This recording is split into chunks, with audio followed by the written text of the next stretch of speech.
너희는 나를 누구라 하느냐?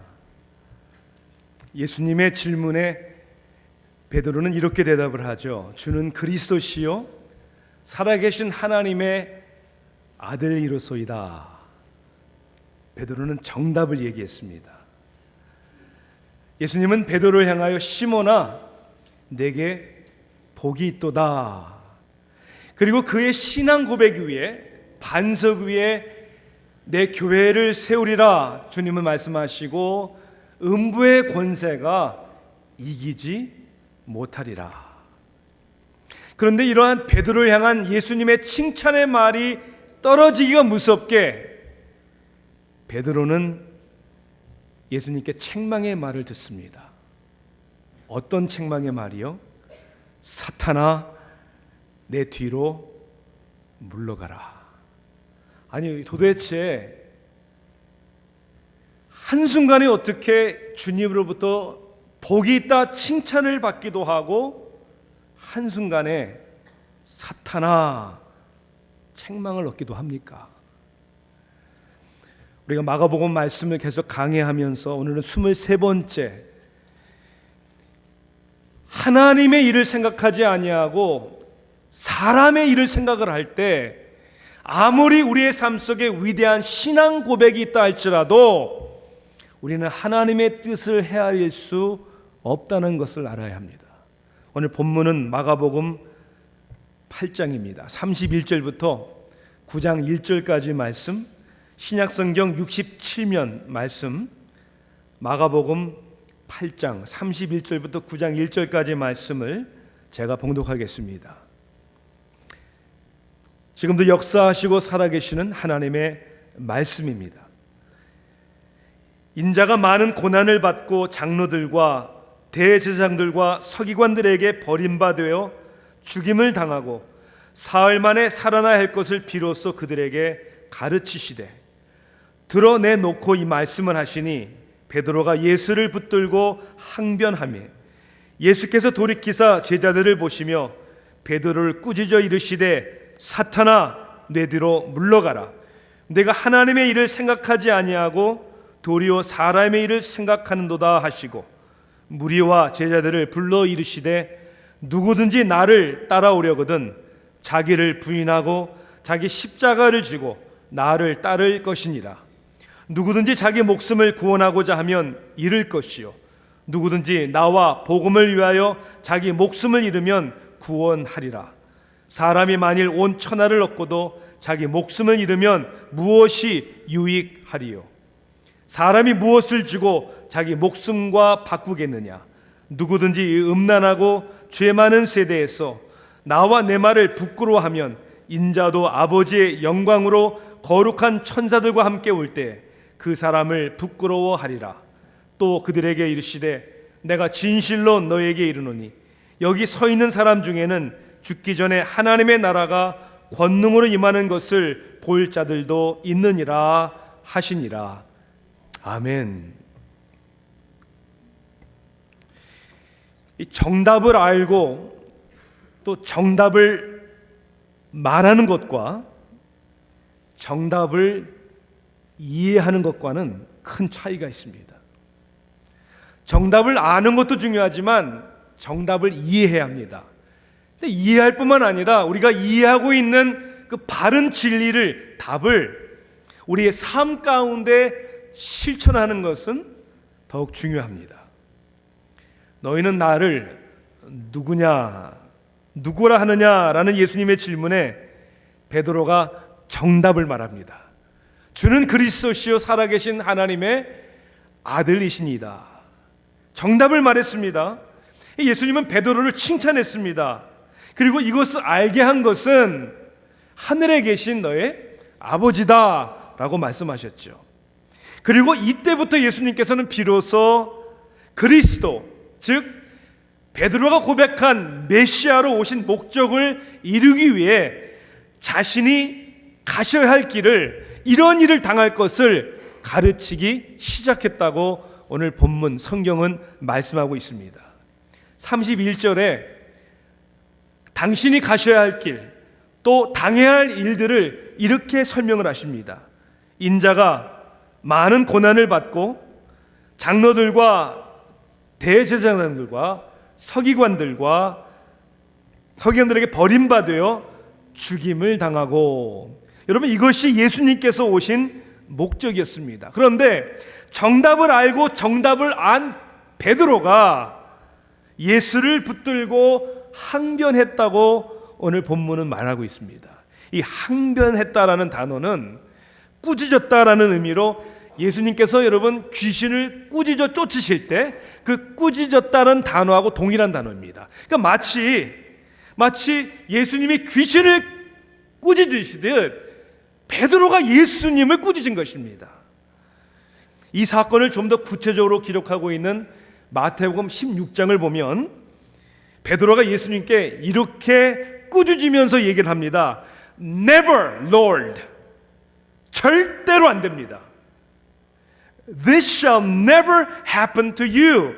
절대로 그런 일은 일어날 수 없습니다. 예수님, 안 됩니다. 내가 그렇게 되도록 허락하지 않겠습니다. 이렇게 얘기를 하는 거예요. 주객이 전도됐다는 말이 있잖아요. 아니, 어떻게 주는 그리스도시요 살아계신 하나님의 아들이십니다 라고 고백한 베드로가 이제는 예수님을 꾸짖으면서 안 됩니다, 절대로 그럴 수 없습니다, 어떻게 이렇게 할 수 있냐 말입니다. 예수님은 베드로를 꾸짖습니다. 동일한 단어입니다. 꾸짖습니다. 그리고 사탄아 내 뒤로 물러가라 라고 이렇게 얘기를 합니다. 왜 이런 상황이 벌어진 것입니까? 바로 전에 칭찬을 받았던 베드로가 사탄아 내 뒤로 물러가라 라고 꾸짖음을 받아야 되는 왜 이런 상황이 벌어진 것입니까? 예수님은 정확하게 그 원인을 지적하고 있습니다. 내가 하나님의 일을 생각하지 아니하고 도리어 사람의 일을 생각하는도다. 정답은 알았지만, 정답을 고백은 했지만 하나님의 관점에서가 아니라 인간적인 자기 중심적인 관점으로 예수 그리스도를 메시아로 보았기 때문인 것이죠. 메시아로 오신 예수님의 목적은 영적인 나라, 보이지 않는 하나님의 나라의 회복이었습니다. 그러나 제자들과 베드로가 기대했던 회복은 이스라엘이라는 나라가 로마로부터 다시 한번 자유, 주권적인 회복을 얻는 것이었습니다. 영혼을 구하는 것이 예수님의 관심과 목적이었는데 베드로와 제자들은 예수를 빌어 천하를 얻는 것이 그들의 목적이었습니다. 주님의 관심은 섬김이었습니다. 섬김을 받으러 온 것이 아니라 섬기기 위해서, 그리고 자신을 많은 사람의 대성물로 내어주기 위해서 오셨다고 했는데 베드로의 관심은, 그리고 제자들의 관심은 섬김을 받는 것이었습니다. 이것이 그저 베드로와 다른 제자들의 이야기라고만 여러분 생각하십니까? 전혀 아니죠. 주님의 하나님의 주권을 인정하고 예수님을 믿는다고 하지만, 정답을 알고 있다고 얘기를 하지만 여전히 우리 자신의 생각과 판단과 경험과 그리고 내가 무엇을 얻을 것인가라는 여기에 초점을 둔 하나님의 일이 아닌 사람의 일을 생각하는 오늘도 우리의 모습이 아닌지를 돌아봐야 하는 것입니다. 베드로를 꾸짖으시며 예수님은 무리와 제자들을 향하여 누구든지 나를 따라오려거든. 여러분, 우리는 그저 예수님을 믿을 뿐만 아니라 메시아로 구주로 오신 주님을 따르는 사람이 되어야 되는 것이고, 오늘 우리는 하나님의 관점에서, 나의 생각과 나의 관점이 아닌 하나님의 관점에서 하나님의 일을 어떻게 이해하는 것이 참 제자의 모습인지를 오늘 말씀 가운데 우리는 발견해야 합니다. 성령님께서 이 말씀이 선포되는 가운데 우리에게 그런 깨달음과 회심을 허락해 주시기를 간절히 소원합니다. 먼저는 우리가 무슨 깨달음과 이해를 주님께서 주시기를 원하십니까? 주님을 따르는 부르심에 대한 이해가 있어야 합니다. 주님을 따르는 부르심에 대한 이해. 여러분, 사람들의 관계 속에서 똑같은 것을 보고 같은 언어를 사용을 하는데도 소통이 잘 안 될 때가 있습니다. 왜 안 되죠? 다 자아중심적이기 때문에도 그렇죠. 근데 소통이 또 안 되는 이유 중에 하나는 우리의 뇌 속에는 우리가 보고 싶은 것을 보고 듣고 싶은 것을 듣게 하는 그러한 기능이 있다고 합니다. 자, 그래서 selective auditory attention 혹은 selective hearing 이렇게 표현합니다. 이러한 뇌의 기능은 우리로 하여금 필요한 것을 그것에 집중하도록 도와주는 긍정적인 면도 있습니다. 그런데 관심을 갖지 않는 부분에 대해서는 제대로 듣지 못하게 하는 장애를 주기도 한다는 거예요. 남편이 아내 말을 듣지 못하는 것은 장애입니다. 관심이 없으니까 안 듣는 거죠. 여러분, 예수님께서 비로소 제자들에게 가르치기 시작한 내용 31절을 여러분 다시 한번 주목해 보세요. 예수님께서 이제 메시아로 오신 당신의 목적을 이제 이루기 위하여 일어날 4가지의 일을 얘기하고 있습니다. 첫째는 많은 고난을 받고, 두 번째는요, 장로들과 대제사장들과 서기관들에게 버림받아요. 세 번째는 뭡니까? 죽임을 당하고, 네 번째는요, 사흘 만에 살아나야 할 것을 비로소 그들에게 가르치시되. 자, 그런데 지금 예수님이 앞으로 당할 이 4가지 일들 가운데 가장 중요하고 가장 핵심적인 사건이 뭡니까? 사흘 만에 부활하는 겁니다. 그렇죠? 그게 가장 핵심이 아닙니까? 아니, 고난과 버림당함과 죽음은 부활의 사건이 일어나기 위하여 필요한 과정이에요, 과정. 그렇다면 이 이야기를 듣고 있는 제자들 그리고 베드로는 아니 왜 죽으시고 사흘 만에 부활하시는 거지? 그 의미는 무엇이지? 당연히 관심을 가져야 되는 것이고, 이해가 안 된다면 주님, 아니 다시 살아나신다는 의미가 뭡니까? 왜 그렇게 하셔야 됩니까? 라고 물어봐야 되는 거 아닙니까? 자, 그런데 이 베드로에게는 특히 사흘 만에 살아날 것이라는 말이 제대로 들리지가 않는 거예요. selective hearing, 잘 안 들리는 거예요. 자, 왜냐하면 고난, 버림받음, 죽음, 이러한 단어들이 베드로의 귀에 들어오는 거예요. 그리고 화가 나는 거죠. 그리고 속이 뒤집어지는 겁니다. 왜냐하면 베드로가 제자들이 기대했던 말이 아니기 때문에 그래요. 아니, 지금 예수님과 함께 가면서 나라가 회복되면 한 자리 할 거라고 좀 기대하고 있는데 고난을 받는다고요? 버림을 당한다고요? 죽임을 당한다고요? 그러니 부활이라는 사흘 만에 살아난다는 얘기는 아예 들리지도 않는 거예요. 그물을 버리고 생고생을 하면서 여기까지 따라온 이유가 있는데 그렇게 힘없이 당하고 죽임을 당한다는 것이 용납되지 않는 거예요. 예수님이 그렇게 고난을 받고 죽음을 당한다면 따르는 제자는 똑같은 결과를 당해야 되는 거 아닙니까? 그러니까 주님, 나는 그런 길 가기 싫습니다. 내가 원하지 않으니 주님도 그 길을 가면 안 됩니다. 갈 수 없습니다. 예수님을 꾸짖으면서 No way, never Lord, 그렇게 얘기를 하는 거예요. 그러한 베드로를 예수님은 꾸짖으시고 사탄아 내 뒤로 물러가라 하시고 이제 제자들을 향하여 제자도에 대해서 가르치는 것이죠. 그저 예수를 믿는 게 아니라 예수를 따르는 것이 뭔가 거기에 대해서 말씀을 가르치는 것입니다. 누구든지 나를 따라오려거든. 왜 예수님을 따르는 것입니까? 여러분, 왜 신앙생활 하시는 것입니까? 왜 오늘 여기 이 자리에 나오신 것입니까? 왜 여러분 자신을 크리스찬이다 라고 생각하시는 것입니까? 주님의 위로를 받기 위해서요? 주님이 주시는 축복을 누리기 위해서요? 주님의 인도하심 때문에요? 그것도 하나님이 우리에게 주시는 부수적인 것이 될 수 있지만 우리가 따르는 이유는 주님이 우리를 부르셨기 때문입니다. 이것이 얼마나 중요한지 모릅니다. 그러니 우리의 삶 속에 내 상황과 환경의 문제가 아니라 주님의 부르심을 따라가는 것이죠. 주님께서도 겟세마네 동산에서 할 수만 있다면 이 잔을 내게서 지나가게 해달라고 하지만 나 my will, 내 뜻대로 하지 마옵시고 아버지 뜻대로, 이것이 부르심을 받은 사람들의 모습이라는 것이죠. 여러분, 우리들의 신앙생활에서 가장 중요한 것은 우리 신앙의 결단과 의지가 아닙니다. 하나님의 선택하심과 부르심의 은혜입니다. 내가 주님을 믿기로 작정한 것이 아니라 만세전에 하나님이 나를 택하시고 나를 부르셨다라는 그 하나님의 선택과 부르심의 은혜가 오늘 우리로 하여금 변화되게 하는 것이죠. 중국 선교사 허슨 테일러가 한 청년으로부터 이런 질문을 받았다고 해요.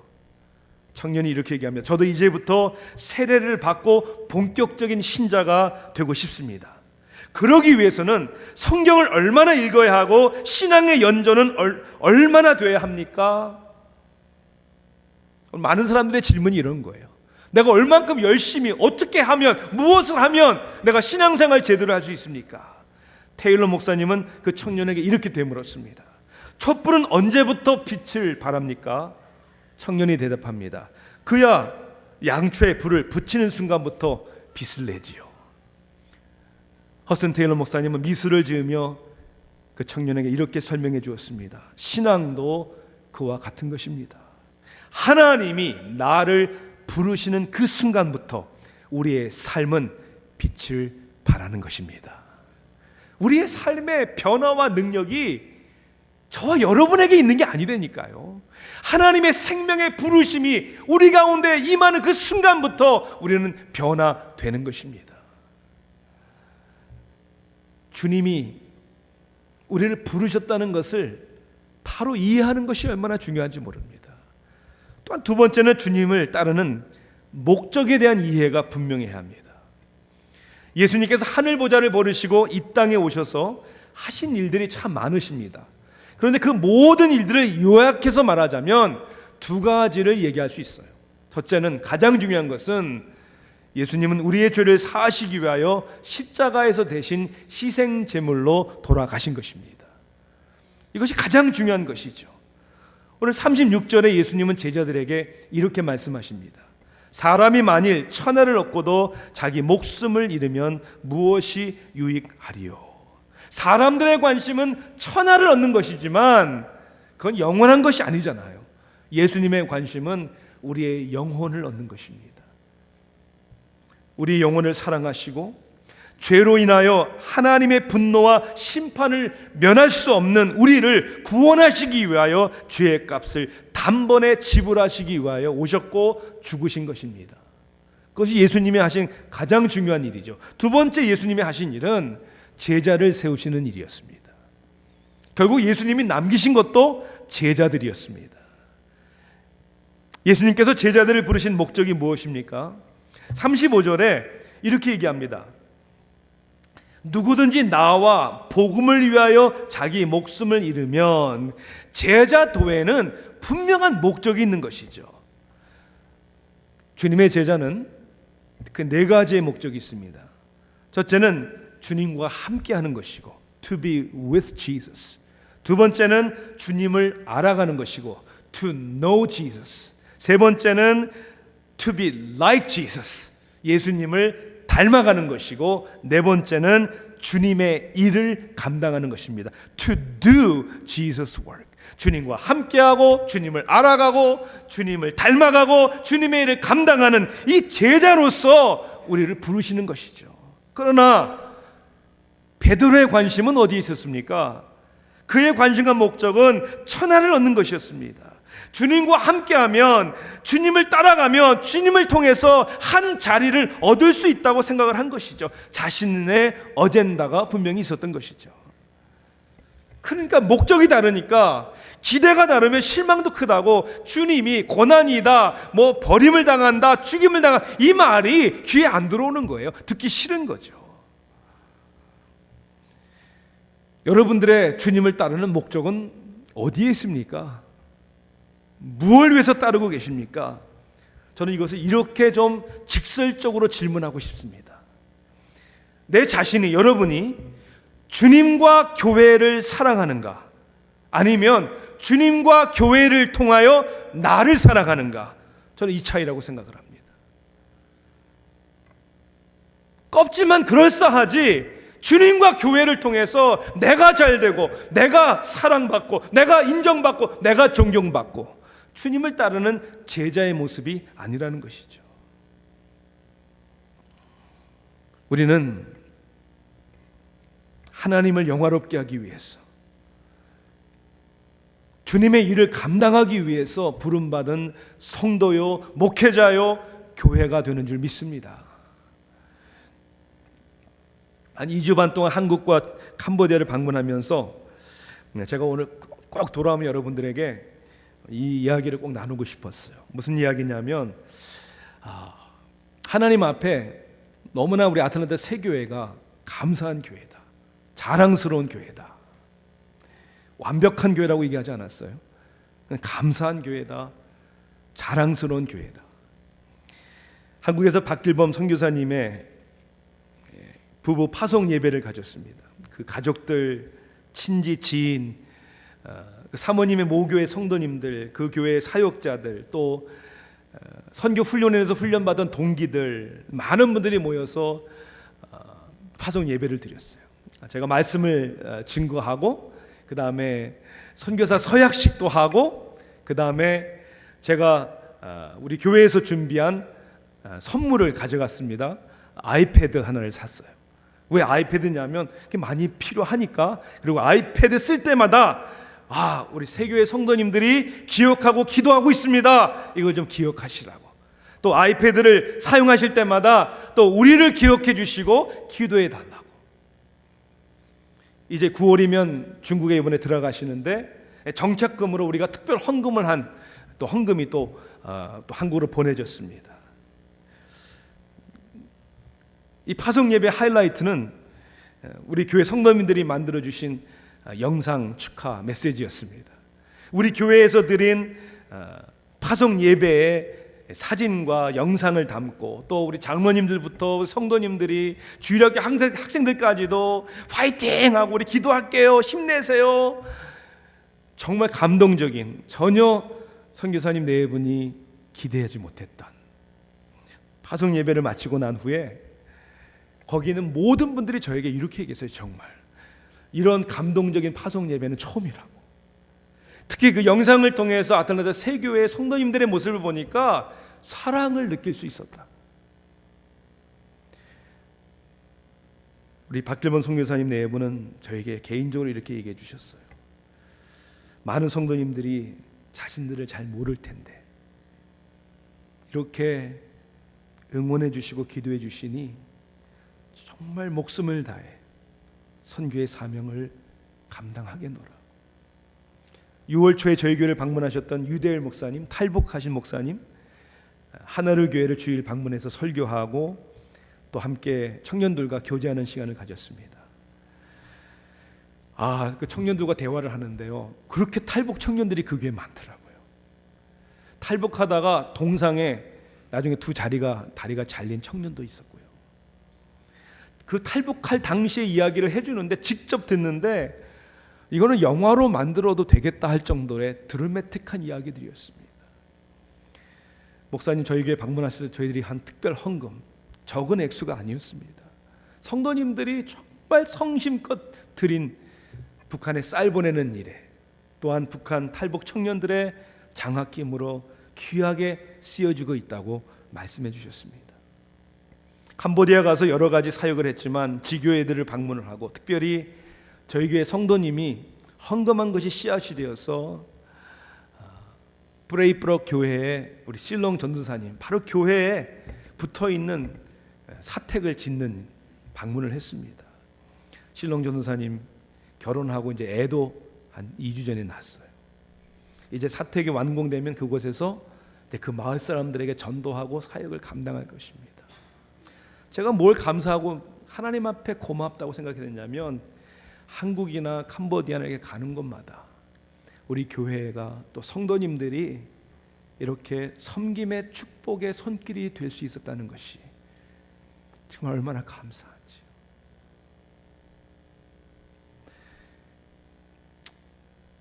제가 이제 아틀란타 새교회 올해 만 20년째인데요. 요즘에 그런 생각을 참 많이 해요.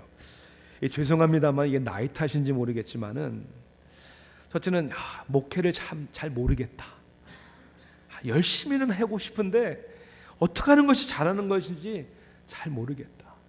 그리고 20년을 돌아보면서 요즘에는 이렇게 후회되는 게 이렇게 많은지요. 좀 더 잘했어야 되는데 왜 내가 그렇게 못했을까? 몰랐을까? 그런 생각을 참 많이 하게 됩니다. 그런데 여러분, 이런 생각도 들어요.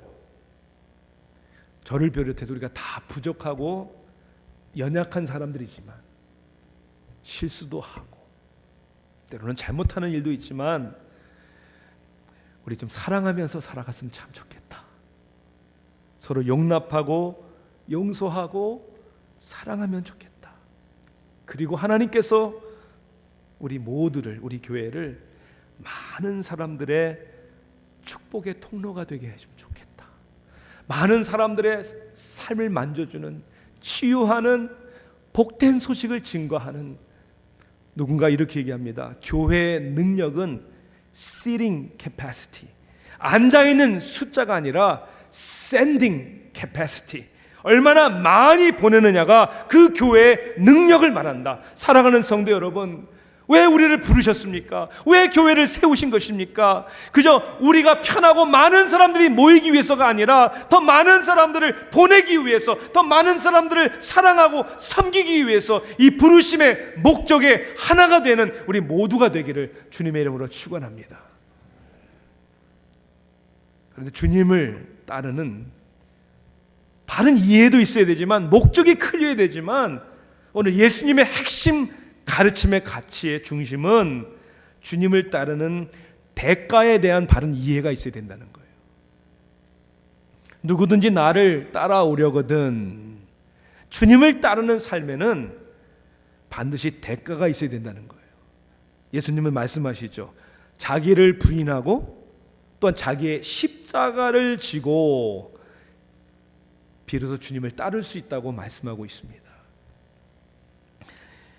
오늘 본문의 말씀을 영어 NIV 성경으로 읽어보면요, 굉장히 반복돼서 나오는 중요한 단어 하나가 있습니다. 굉장히 심플한 단어예요. 그 단어가 뭔지 아세요? must라는 단어예요. 반드시, M-U-S-T, must. 예수님께서 제자들에게 말씀하시면서 인자가 많은 고난을 받고 장로들과 대제사장들과 서기관들에게 버림받아 죽임을 당하고 사흘 만에 살아나야 할 것을 이렇게 우리는 번역을 했는데, 영어 성경에는 두 번이나 he must 고난을 반드시 받아야 되고 must be killed, 반드시 죽임을 당해야 하고, 이렇게 영어는 번역이 되어 있어요. must, 선택의 여지가 없다는 거예요. 또 must, 이게 어디에 나옵니까? 누구든지 나를 따라오려거든 자기를 부인하고, 여기에 must가 나와요. must deny themselves. 해도 좋고 안 해도 좋고가 아니라 날마다 부인하고 나의 십자가를 지는 것은 반드시 must, 제자가 감당해야 할 길이다, 이렇게 얘기하고 있는 것이죠. 십자가를 지는다는 의미가 뭡니까? 죽음이라는 의미예요. 죽어야 되는 거예요. 죽어야 되는 거. 그런데 십자가를 장식품으로 목에 걸고 다니는 사람들은 있어도, 십자가를 멋있게 몸에 문신하는 사람들은 있어도, 십자가를 교회 건물 표시하느라고 높게 세우는 교회는 많아도, 과연 십자가를 짊어지고 가는 성도와 목회자와 교회는 얼마나 될까? 그리스도의 제자는 얼마나 될까? 생각해 봅니다.